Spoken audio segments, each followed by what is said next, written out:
Good morning mga kalapatids. Ngayong umaga yung gaparonda tayo ng ating mga warriors. So alas 7 na ng umaga. Sakto lang to. Yan, rumonda na sila mga kalapatids. Pulan tayo para hindi tayo makita ng kapitbahay.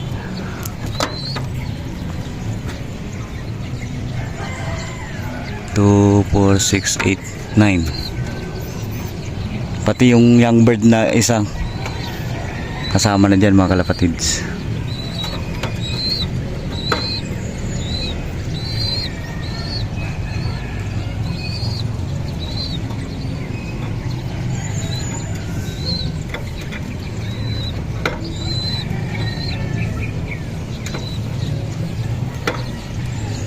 Ayan.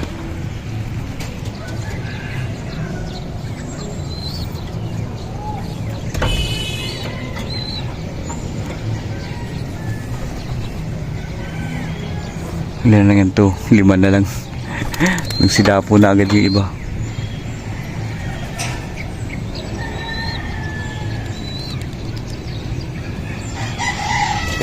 Ayun yung young bird natin, oh. Ayan.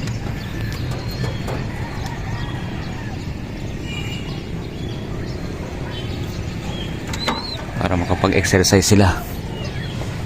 Patago, parondang patago. Yan.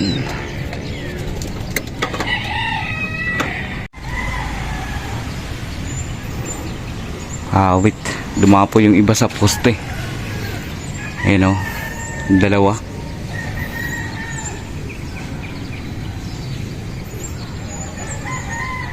Hindi na sila dumadapo dyan, eh. Dumapo na naman.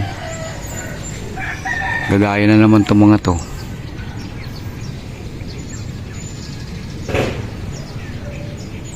Ayan, dadapo na yan. Dapo na yan, oh.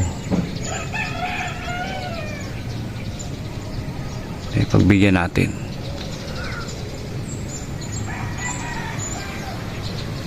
Ayan, pagbigyan ko sila ngayon. Kasi ngayon lang naman sila nakalabas ng ganyan, eh.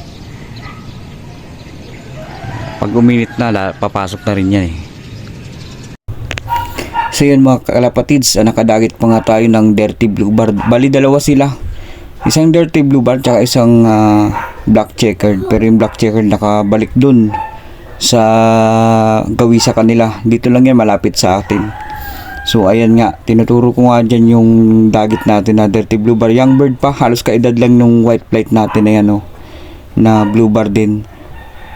So mamaya sisilipin natin mamaya kung papasok siya sa loop. Pag pumasok, hulihin natin tapos dalhin natin doon banda sa Lower Antipolo, malapit kasi yun dito sa amin. So hulihin natin mamaya. Tapos ipakawalan natin doon, malamang matatandaan niya yung lugar niya doon.